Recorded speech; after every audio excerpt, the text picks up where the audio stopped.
ఓం శాంతి. ఈరోజు 15 అక్టోబర్ 2020 మురళి ఉంది.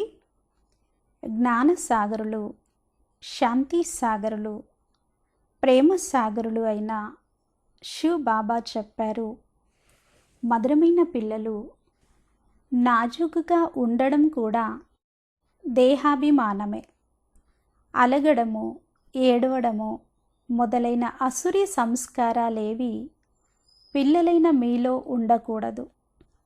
సుఖ దుఃఖాలు, మానవమానాలు మొదలైన వాటన్నింటినీ సహించాలి. ప్రశ్న: సేవలో అలసట రావడానికి ముఖ్యమైన కారణము ఏమిటి? జవాబు: ఎప్పుడైతే దేహాభిమానం కారణంగా పరస్పరము లోపాలను చూసుకోవడం మొదలు పెడతారో అప్పుడు సేవ బలహీనంగా అయిపోతుంది. పరస్పరము కలవలేకపోవడము కూడా దేహాభిమానమే. నేను ఫలానాతో నడవలేను, నేను ఈ స్థానంలో ఉండలేను, ఇవన్నీ నాజూకుతనానికి గుర్తులు. ఈ మాటలు నోట్లోంచి రావడము అంటే ముళ్ళుగా అవ్వడము. ఆజ్ఞాకారులుగా అవ్వకపోవడము. పిల్లలు ఆజ్ఞాకారులుగా అవ్వండి అని శివ్ బాబా అంటారు. మీరు ఆత్మిక మిలిటరీ కావున బాబా ఆజ్ఞ లభించిన వెంటనే హాజరవ్వాలి. ఏ విషయంలోనూ నిరాకరించకండి. ఓం శాంతి. ఆత్మిక తండ్రి కూర్చొని ఆత్మిక పిల్లలకు అర్థం చేయిస్తున్నారు. మొట్టమొదట స్వయాన్ని ఆత్మగా నిశ్చయం చేసుకోండి అని పిల్లలకు మొట్టమొదటి శిక్షణ లభిస్తుంది. దేహాభిమానాన్ని వదిలి దేహీ అభిమానులుగా అవ్వాలి. నేను ఒక ఆత్మను అని దేహీ అభిమానులుగా అయితేనే శివ్ బాబాను స్మృతి చేయగలుగుతారు. అది అజ్ఞాన కాలము, ఇది జ్ఞానకాలము. జ్ఞానాన్ని సర్వులకు సద్గతి దాత అయిన తండ్రి ఒక్కరే ఇస్తారు. అతడు నిరాకారుడు, అనగా అతడికి మనుష్య ఆకారము ఏదీ లేదు. మనుష్య ఆకారము ఉన్నవారెవరిని భగవంతుడు అని అనడానికి వీల్లేదు. ఇప్పుడు ఆత్మలన్నీ నిరాకారమైనవే, కానీ దేహాభిమానంలోకి రావడం వల్ల స్వయాన్ని ఆత్మగా మరిచిపోయారు. ఇప్పుడు మీరు తిరిగి ఇంటికి వెళ్ళాలి అని బాబా అంటున్నారు. కావున స్వయాన్ని ఆత్మగా భావించండి. స్వయాన్ని ఆత్మగా భావించి తండ్రిని స్మృతి చేసినట్లయితే మీ జన్మ జన్మాంతరాల పాపాలు భస్మమవుతాయి. ఇంకే ఉపాయము లేదు. ఆత్మయే పతితంగా, ఆత్మయే పావనంగా అవుతుంది. సత్య త్రేతా యుగాలలో పావనమైన ఆత్మలు ఉంటాయి అని బాబా అర్థం చేయించారు. ఆత్మలు రావణ రాజ్యంలోనే మళ్ళీ పతితంగా అవుతాయి. పావనంగా ఉన్నవారే మళ్ళీ పతితంగా అయ్యారు అని మెట్ల చిత్రంలో చూపించారు. 5000 సంవత్సరాలకు ముందు ఆత్మలైన మీరందరూ శాంతిధామంలో పావనంగా ఉండేవారు. దానిని నిర్వాణ ధామము అని పిలుస్తారు. మళ్ళీ కలియుగంలో ఎప్పుడైతే పతితులుగా అవుతారో హే పతిత పావన రా అని పిలుస్తారు. పిల్లలు, నేను మీకు పతితుల నుండి పావనులుగా అయ్యేందుకు ఏ జ్ఞానమునైతే ఇస్తున్నానో అది కేవలము నేను మాత్రమే ఇస్తాను అని శివ్ బాబా అర్థం చేయిస్తున్నారు. ఈ జ్ఞానము మళ్ళీ ప్రాయలోపం అయిపోతుంది. బాబాయే వచ్చి మళ్ళీ వినిపించాల్సి ఉంటుంది. ఇక్కడ మనుష్యులు ఎన్నో శాస్త్రాలను తయారు చేశారు. సత్యుగంలో ఒక్క శాస్త్రము కూడా ఉండదు. అక్కడ భక్తి మార్గము అంశం మాత్రం కూడా ఉండదు. ఇప్పుడు మీరు నా ద్వారానే పతితుల నుండి పావనులుగా అవ్వగలరు అని బాబా అంటారు. పావనమైన ప్రపంచము తప్పకుండా తయారై తీరుతుంది. కావున నేను వచ్చి పిల్లలకి రాజయోగాన్ని నేర్పిస్తాను. మీరు దైవీ గుణాలను కూడా ధారణ చేయాలి. అలగడము, ఏడవడము ఇవన్నీ అసురీ స్వభావాలు. సుఖ దుఃఖాలు, మానవమానాలు అన్నింటినీ పిల్లలు సహించాలి అని బాబా అంటారు. మీరు నాజూకుగా ఉండకూడదు. నేను ఫలానా స్థానంలో ఉండలేను అన్న భావన కూడా నాజూకుతనమే. వీరి స్వభావము ఇలా ఉంది, వీరు ఇలాంటి వారు, వారు అలాంటి వారు, ఇవేవి ఉండకూడదు. మీ నోటి ద్వారా సదా పుష్పాలే వెలువడాలి, ముళ్ళు వెలువడకూడదు. ఎంతోమంది పిల్లల నోటి నుండి ముళ్ళు వెలువడుతూ ఉంటాయి. ఎవరినైనా కోపం చేయడం కూడా ముళ్ళే కదా. పిల్లలు పరస్పరము కలిసి ఉండలేరు. దేహాభిమానము ఉన్న కారణంగా పరస్పరము లోపాలని చూసుకుంటున్నందువలన స్వయంలో అనేక రకాలైన లోపాలు ఉండిపోతాయి. కావుననే సేవ చల్లబడుతుంది. ఇది కూడా డ్రామా అనుసారంగా జరుగుతుంది అని బాబా అర్థం చేయిస్తారు. కానీ స్వయాన్ని పరివర్తన చేసుకోవాలి కదా. మిలిటరీ వారు యుద్ధానికి వెళ్ళినప్పుడు శత్రువుతో యుద్ధము చేయడమే వారి పని. వరదలు వచ్చినప్పుడు లేక ఏవైనా గొడవలు జరిగినప్పుడు కూడా మిలిటరీని పిలుస్తారు. ఆ మిలిటరీ వారు కూలీల పనిని కూడా చేయడం మొదలు పెడతారు. ఇక్కడ ఈ మట్టినంతటిని నింపండి అని గవర్నమెంట్ మిలిటరీకి ఆర్డర్నిస్తుంది. ఎవరైనా చేసేందుకు రాకపోతే వారిని తుపాకీతో కాల్చేస్తారు. గవర్నమెంట్ ఆర్డర్ను వారు అంగీకరించవలసిందే. అలాగే మీరు కూడా సేవ కోసము బంధింపబడి ఉన్నారు అని శివ్ బాబా అంటారు. బాబా సేవ కోసము ఎక్కడికి వెళ్ళమన్నా వెంటనే సిద్ధంగా ఉండాలి. అలా అంగీకరించకపోతే మిమ్మల్ని ఆత్మిక మిలిటరీ అని పిలువరు. అలాంటి వారు బాబా హృదయం పైకి ఎక్కలేరు.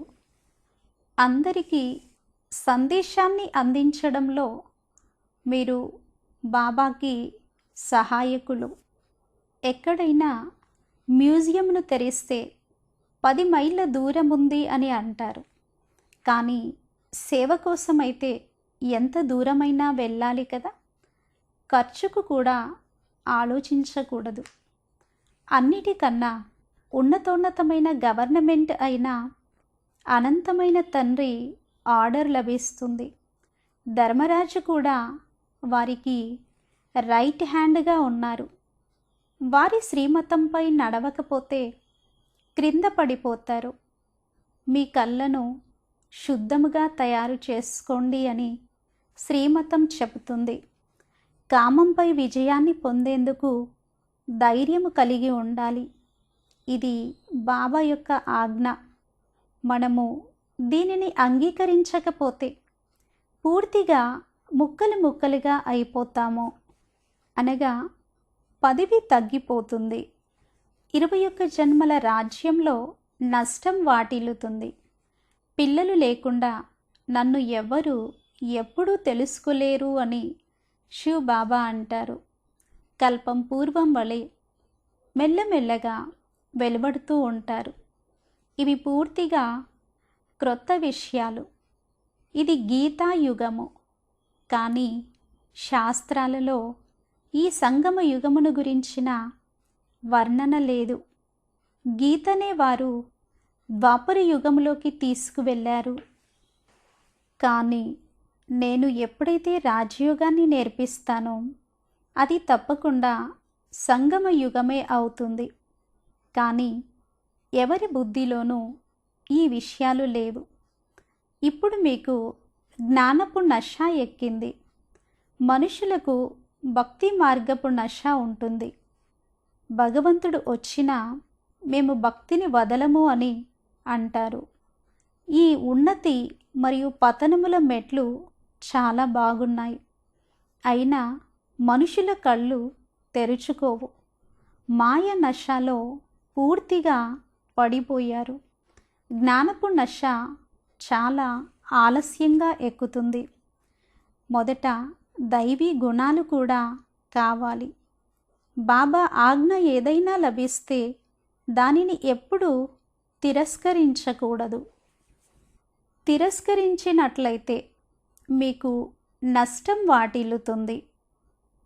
ఇది నేను చేయలేను అని అనడం కూడా ఆజ్ఞాకారులుగా అవ్వకపోవడమే.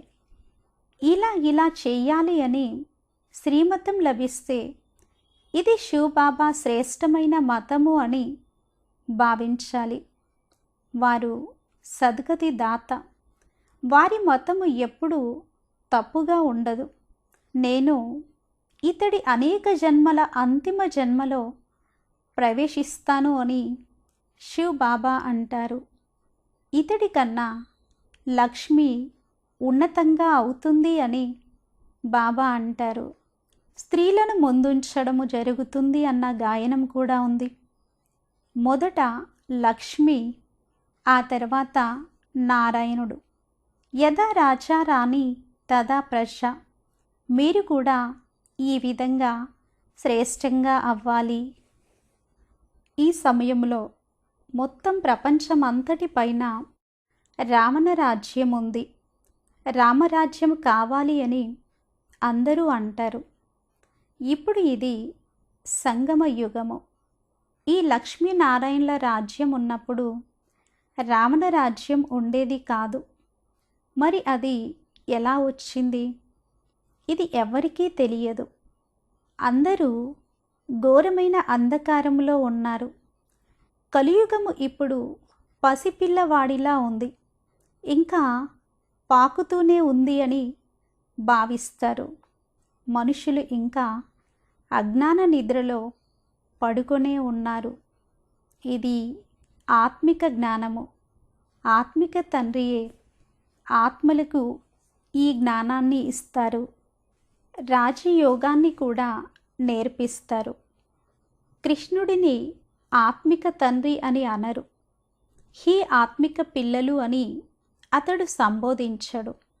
జ్ఞానసాగరుడైన ఆత్మిక తండ్రి ఆధ్యాత్మిక జ్ఞానాన్ని ఆత్మిక పిల్లలకు ఇస్తున్నారు అని కూడా వ్రాయాలి. ప్రపంచంలోని మనుష్యులందరూ దేహాభిమానంలో ఉన్నారు అని శివబాబా అర్థం చేయిస్తారు. నేను ఆత్మను అని ఎవరికీ తెలియదు. ఎవరి ఆత్మ లీనమవ్వదు అని బాబా అంటారు. వాస్తవానికి దసరా, దీపావళి పండుగలంటే ఏమిటో పిల్లలైన మీకు అర్థం చేయించడం జరుగుతుంది. మనుషులు చేసే పూజలు మొదలైనవన్నీ అంధవిశ్వాసముతో కూడుకున్నవి. వాటిని బొమ్మల పూజలు, రాతి పూజలు అని అంటారు. ఇప్పుడు మీరు పారసబుద్ధి కలవారిగా అవుతారు. కాబట్టి రాళ్ళ పూజను మీరు చేయజాలరు. చిత్రాల ముందుకు వెళ్ళి కాళ్ళకు నమస్కరిస్తారు, కానీ ఏమీ అర్థం చేసుకోరు. జ్ఞానము, భక్తి, వైరాగ్యము అని కూడా అంటారు. జ్ఞానము అరకల్పం కొనసాగుతుంది, మళ్ళీ భక్తి ప్రారంభమవుతుంది. ఇప్పుడు మీకు జ్ఞానం లభిస్తుంది. కావున భక్తి పైన వైరాగ్యం వస్తుంది. ఇప్పుడు ఈ ప్రపంచమే మారనున్నది. కలియుగంలో భక్తి ఉంటుంది, సత్యుగంలో భక్తి ఉండదు. అక్కడ అందరూ పూజ్యులే ఉంటారు. పిల్లలు మీరు కాళ్ళకు ఎందుకు నమస్కరిస్తారు అని బాబా అంటారు. అరెకల్పము మీ నుదురు అరిగిపోయింది, మీరు డబ్బును కూడా వ్యర్థం చేసుకున్నారు, కానీ ఏమీ లభించలేదు. మాయ పూర్తిగా మిమ్మల్ని అటువైపుకు తిప్పేసింది, నిరుపేదలుగా చేసేసింది. ఇప్పుడు శివ్ బాబా వచ్చి మీ నుదురును సరిగ్గా చేస్తున్నారు. ఇప్పుడు నెమ్మది నెమ్మదిగా యూరోపియన్లు కూడా అర్థం చేసుకుంటున్నారు. ఈ భారతవాసులు పూర్తిగా తమోగుణులుగా అయిపోయారు అని బాబా అర్థం చేయించారు. ఇతర ధర్మాల వారు చివరిలో వస్తారు, కాబట్టి వారు సుఖమును మరియు దుఃఖమును రెండింటినీ తక్కువగా పొందుతారు. భారతవాసులకు సుఖము అపారంగా లభిస్తుంది, అలాగే దుఃఖం కూడా అపారంగా ఉంటుంది. ప్రారంభంలో ధనవంతులుగా విశ్వానికి యజమానులుగా అవుతారు, కానీ ఇతర ధర్మాల వారు మీలా మొదటిలోనే ధనవంతులుగా అవ్వరు. నెమ్మది నెమ్మదిగా వృద్ధిని పొందుతూ చివరిలో ఇప్పుడు ధనవంతులుగా అయ్యారు. ఈ సమయంలో భారతదేశము అందరికన్నా నిరుపేదగా అయ్యింది. అంధశ్రద్ధలు కూడా భారతదేశంలోనే ఎక్కువగా ఉన్నాయి. ఇది కూడా డ్రామాలో రచింపబడి ఉంది. నేను దేనినైతే స్వర్గంగా తయారు చేశానో అది నరకంగా అయిపోయింది అని బాబా అంటారు. మనుష్యులు కోతి బుద్ధి కలవారిగా అయిపోయారు. వారిని నేను వచ్చి మందిర యోగ్యులుగా తయారు చేస్తాను. వికారాలు చాలా చెడ్డవి. క్రోధం ఎంతగానో ఉంటుంది. మీలో క్రోధము ఏమాత్రము ఉండకూడదు. పూర్తిగా మధురంగా, శాంతిగా, అతి మధురంగా అవ్వండి. రాజ్య పదవిని పొందేవారు కోటికి ఒక్కరు వెలువడతారు అని కూడా మీకు తెలుసు. నేను నరు నుండి నారాయణిగా తయారు చేసేందుకు వచ్చాను అని బాబా అంటారు. అందులోనూ అష్టరత్నాలు ముఖ్యమైనవిగా గాయనం చేయబడతాయి.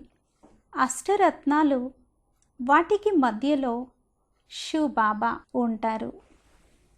8 మంది పాస్ విత్ ఆనర్గా అవుతారు. అది నెంబర్ వారీగా పురుషార్థము అనుసారంగా దేహాభిమానాన్ని వదలడము ఎంతో శ్రమించాల్సి ఉంటుంది.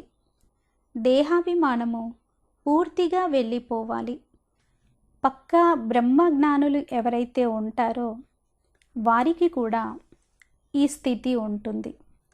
వారు కూర్చుంటూ కూర్చుంటూ శరీరాన్ని త్యజించి వెళ్ళిపోతారు. వారు శరీరాన్ని వదిలితే వాయుమండలం పూర్తిగా శాంతిమయంగా అయిపోతుంది.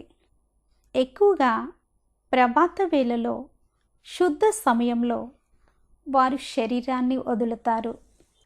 రాత్రి వేళలో మనుష్యులు వాతావరణాన్ని చాలా అశుద్ధంగా చేస్తారు. ఉదయం స్నానము మొదలైనవి చేసి భగవంతుడా భగవంతుడా అని అనడం మొదలు పెడతారు.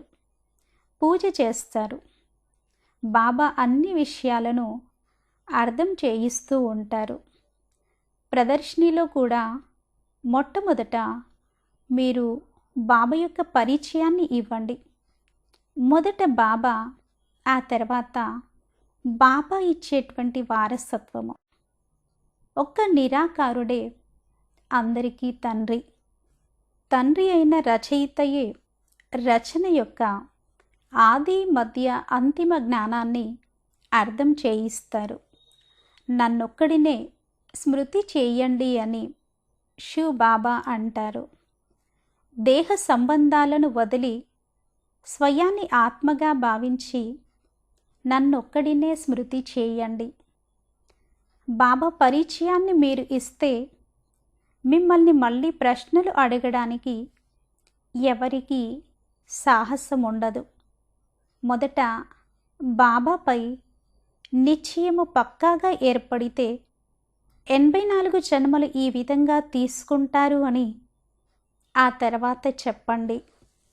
సృష్టి చక్రం యొక్క జ్ఞానాన్ని అర్థం చేసుకున్నాక, తండ్రిని అర్థం చేసుకున్నాక మనస్సులో ఇంకెలాంటి ప్రశ్నలు రావు.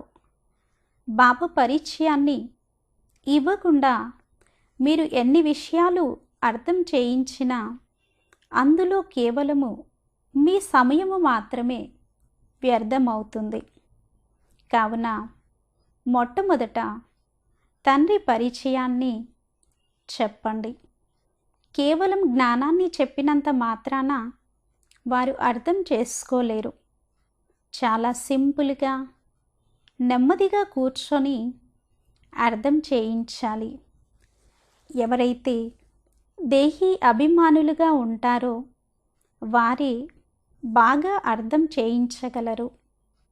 పెద్ద పెద్ద మ్యూజియంలలో బాగా అర్థం చేయించేవారు సహాయం చేయాలి. కొన్ని రోజులు తమ సెంటర్ను వదిలి కూడా సహాయం ఇచ్చేందుకు అక్కడికి వెళ్ళాలి. మీ వెనుక సెంటర్ని సంభాళించేందుకు ఎవరినో ఒకరిని కూర్చోబెట్టండి. మీ సమానంగా సంభాళించేందుకు ఎవరినైనా తయారు చేయకపోతే మీరు దేనికి పనికిరారు అని, మీరు ఏ సేవ చేయలేదు అని బాబా అంటారు. సేవను వదిలి ఎలా రావాలి అని బాబాకు వ్రాస్తారు. అరే, ఫలానా ప్రదేశంలో ప్రదర్శిని సేవ ఉంది, అక్కడకు వెళ్ళండి అని బాబా ఆజ్ఞనిస్తూ ఉన్నారు. మీరు ఇతరులను ఎవరిని అర్హులుగా తయారు చేయకపోతే మీరు దేనికి పనికి వస్తారు అని బాబా అడుగుతున్నారు. బాబా ఆజ్ఞను ఇచ్చిన వెంటనే సేవ కోసము పరిగెత్తాలి. వారినే మహారథి అని పిలవడం జరుగుతుంది. మిగిలిన వారందరూ గుర్రపు స్వారీ మరియు కాల్బలము వారు. అందరూ సేవలో సహాయం చేయాలి. ఇన్ని సంవత్సరాలలో మీరు ఎవరిని తయారు చేయలేకపోతే మీ సమానంగా మరి మీరు ఏం చేస్తున్నారు? ఇంత సమయంలో సెంటర్ను సంభాళించేందుకు మెసెంజర్ను తయారు చేయలేదా అని బాబా అడుగుతారు. రకరకాలైన మనుషులు వస్తూ ఉంటారు. వారితో మాట్లాడేందుకు వివేకము కూడా కావాలి. మురళిని కూడా రోజు వినాలి మరియు చదవాలి. మురళి చదవకపోతే యాబ్సెంట్ మార్క్ పడినట్లే. పిల్లలైన మీరు మొత్తం విశ్వాన్ని చుట్టుముట్టాలి. మీరు మొత్తం విశ్వసేవను చేస్తారు కదా. పతిత ప్రపంచాన్ని పావనమైన ప్రపంచంగా తయారు చేయడమే దానిని చుట్టుముట్టడము. అందరికీ ముక్తి, జీవన్ముక్తి ధామాల మార్గాన్ని చూపించాలి. దుఃఖధామము నుండి విముక్తులను చేయాలి. అచ్చా, మధురాతి మధురమైన ఆత్మిక పిల్లలకు మాతాపిత బాప్ దాదా యొక్క ప్రియ స్మృతులు మరియు గుడ్ మార్నింగ్. ఆత్మిక పిల్లలకు ఆత్మిక తండ్రి నమస్తే. ధారణ కోసము ముఖ్యమైన సారము.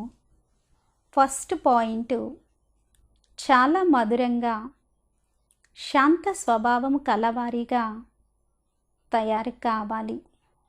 ఎప్పుడు క్రోధము చేయకూడదు.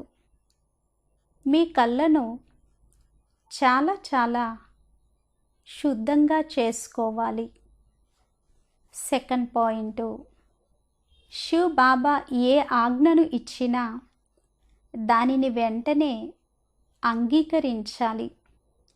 మొత్తం విశ్వమంతటిని పతితుల నుండి పావనులుగా తయారు చేసే సేవను చేయాలి, అనగా చుట్టుముట్టాలి. వరదానము: తమ మహత్వమును మరియు కర్తవ్యమును తెలుసుకొనే సదా జాగృతి జ్యోతి భవ. విస్తారము: పిల్లలైన మీరు జగత్తుకు జ్యోతుల వంటి వారు. మీ పరివర్తన ద్వారా విశ్వ పరివర్తన జరగనున్నది.